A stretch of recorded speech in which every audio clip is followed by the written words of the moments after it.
被拒絕唔單止係痛，仲會令你失去方向。無論係一扇怦然關上嘅大門，一個你一心想加入但失敗咗嘅校隊，定係一個轉身離開嘅人，嗰種刺痛感都係一樣。佢會喺寂靜之中對你講大話。如果佢哋唔想要你，咁一定係因為你唔夠好。我哋生活喺一個充滿認同指標嘅文化，我哋習慣咗相信自己嘅價值就好似股市一樣，隨住人哋點睇我哋而升跌。但有冇諗過，嗰個拒絕你嘅人，其實根本冇認真睇過你？如果佢哋只係透過一個充滿個人故事、模糊不清嘅鏡頭去睇世界，佢哋又點可能睇到你靈魂嘅深度？呢度有一個令你釋懷嘅真相，大部分人對你嘅反應，其實同你本人幾乎無關。你遇到嘅每一個人，都係一個複雜嘅生命故事。佢哋正喺度經歷緊一啲你睇唔到嘅內心掙扎，可能係過去嘅負擔、對未來嘅恐懼，又或者只係一段令佢哋疲於奔命、視線變得狹窄嘅日子。當有人睇唔到你嘅價值，好少係因為惡意，通常只係因為佢哋嘅容量不足。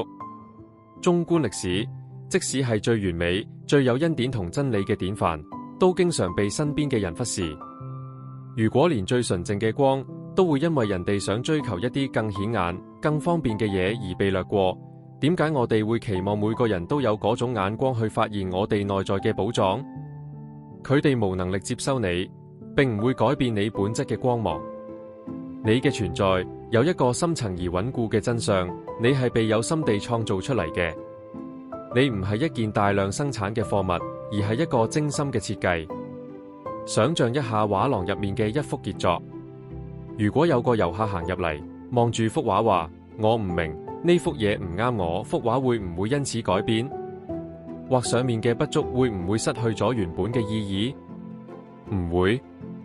作品依然係傑作，只係嗰位遊客缺乏咗背景知識，或者未夠靜心去欣賞創作人背後嘅心思。你嘅價值唔係一個喐緊嘅目標，佢係一個固定嘅點，喺你追求世界認同之前，就已經由一個早着先機嘅設計定咗落嚟。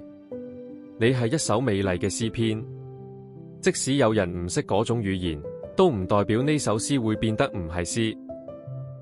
如果你而家感受到嗰種刺痛，請記住，評價你嘅人同你一樣都係進化中嘅凡人。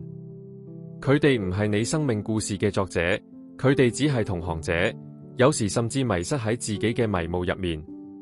咁樣，我哋點樣令傷口唔好變成疤痕？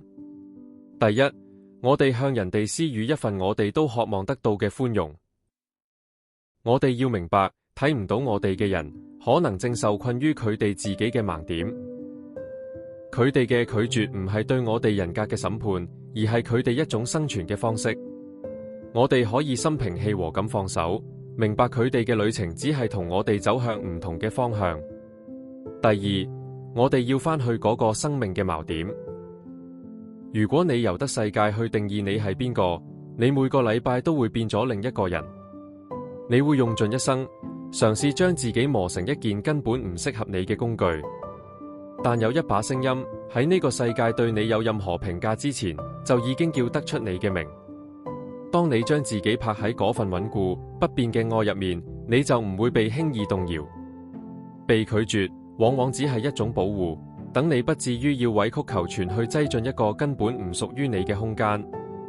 如果你最近覺得自己好似透明人咁，或者覺得世界轉得太快，快到令你跟唔上，請深呼吸。